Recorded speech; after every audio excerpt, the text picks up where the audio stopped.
Hey guys, Jacob here. Anyone who knows me personally knows I'm pretty interested in ranking systems and how most accurately to rank people. So the way I've run the Australian ranking system in both nationally and then also within New South Wales, also within the Newcastle club itself, is basically a beat someone, take their rank kind of system. Now, that is kind of the most fair way to do it. It's the most unbiased way to do it. But potentially there are some errors that can creep into it. And that basically is how the arm wrestling ranking by experts, I'm not sure exactly who does this site, but that's basically how they do it, which is completely fair enough. But what's interesting is because someone who beats someone else, if they do get that result first, then someone else comes in and beats that same person. The person who beats that person second is ranked under the person who beats them first.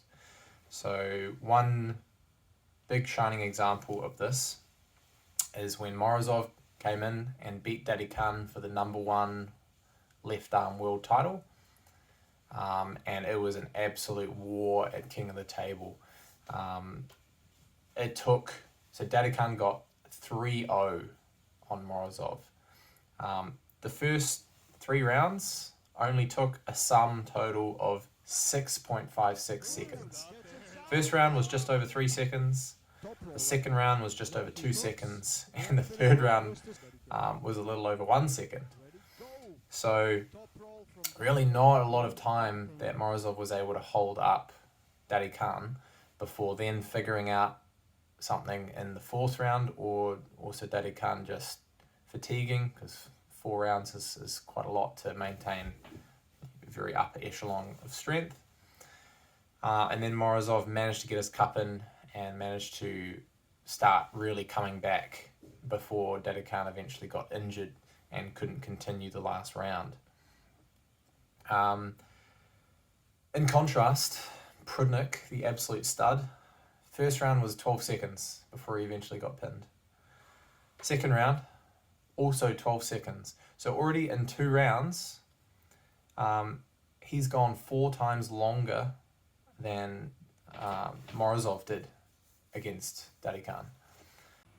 I wish I could kind of show you these rounds as I talk through this, but unfortunately Ingen and Core Sports has got a bit of a reputation of going through and copyright striking anyone who shows East vs West content, so pictures are all I can show you.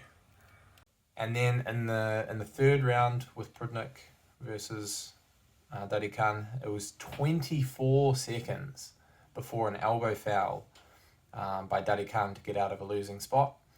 And then another 28 seconds in this third round before Daddy Khan slipped in a losing position to give Prudnik his first win. And then Prudnik went on to win the next 2 to win in a very close 3-2.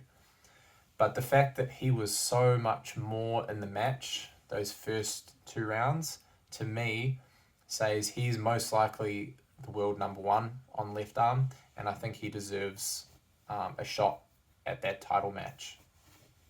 I've been a big fan of Prudnik for a long time.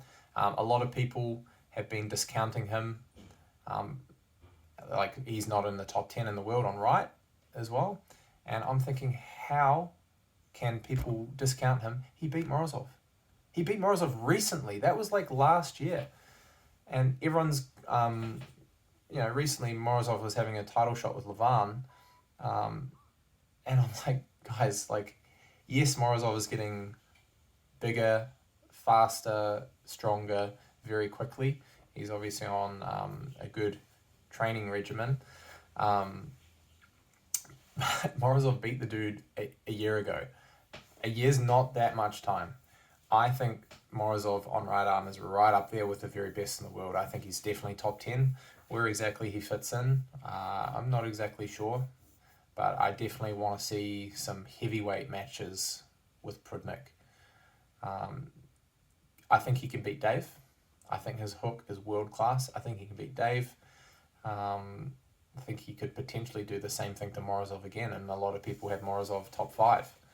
So, yeah, a lot of great matches for Prudnik. I really want to see him more going forwards. I think he does have an injury on his right arm from memory. So hopefully he gets that sorted soon and we can start seeing a lot more of him. Tell me what you think in the comments and like and subscribe if you haven't already. Cheers, guys.